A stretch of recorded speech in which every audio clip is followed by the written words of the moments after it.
So I've spent a week with the Asus Zephyrus G14, and the question is, should you buy this laptop? I'm going to tell you some things that I love and some things that I'm not too happy about. First and foremost, I love the hinge and the magnetic attachment. It's not an attachment, it attaches the screen via magnet once you close the screen.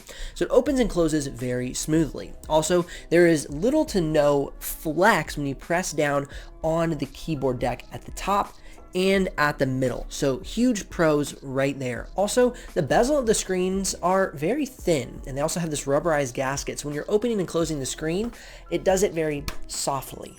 I like that a lot as well. Now, one disappointment would be the fact that their USB-C are not Thunderbolt. So that's an issue for a lot of people. Ryzen does not do Thunderbolt yet on their laptops. So sad. Now, the ventilation is really good. You have a vent on the bottom cover, you have a vent on the back of the chassis, and you have vents on both side panels. Now, these do really well cooling the laptop, especially compared to last year's model. It got about 10 degrees cooler than last year's model in the Premiere Pro export. Now, I assume those same results would happen in DaVinci Resolve, but because I use the free version of Resolve, it uses a lot of the CPU, which really heated up the laptop and got almost the same results as last year. So if you're using the free version of DaVinci Resolve, you could really go either way, last year's laptop or this year's model, with the 5900HS versus the 4900HS.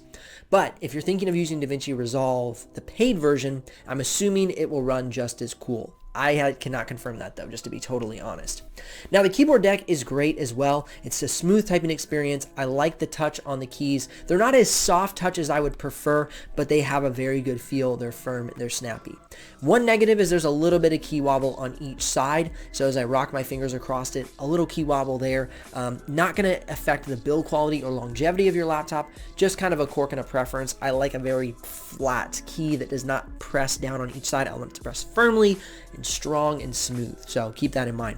Speakers on the top of the keyboard deck are excellent. I much prefer them to the standard Windows laptop. I feel like they always do it and put it on the bottom.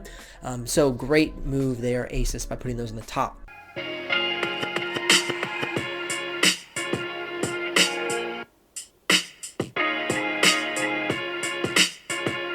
The 100% sRGB screen is a huge win for video editors and photo editors. So my experience with this laptop is it's got a nice bright screen. I've reviewed some laptops lately when they have like a sub 300 nits and they're just not bright enough. Great job with this screen. I like that it's bright and it's color accurate. It's made a week with this laptop very enjoyable. Now, another thing that I really enjoy that I really didn't think about when I first opened the laptop in my initial unboxing, if you want to check that out, YouTube's cards above or at the end cards, you can check that out, is all of the keys on the keyboard deck. So it's got airplane mode, put your computer to sleep. You can grab your snippet tool, you can control your fan speed, you can control your backlighting, you can jump right into the Asus control center. I just think that's fantastic. I like their use of keys. They didn't hog the screen with a bunch of useless keys.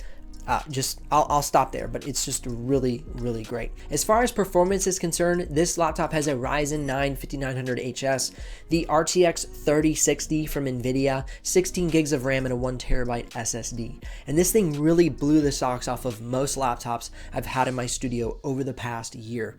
So this new processor really packs a punch. That new GPU really packs a punch as well. And I'll list a few of the benchmarks up on the screen, some ones that really stood out to me. Now, I do have a full review with all the benchmarks listed, so if you're curious about that, you can check that out in the YouTube cards above or at the end of this video with the end cards. That's my full review. At the recording of this video, this laptop comes in at about $1,500, and it's absolutely worth that price. With the color accurate screen, all aluminum build, thin and light, cooler thermals than last year, it is a great buy.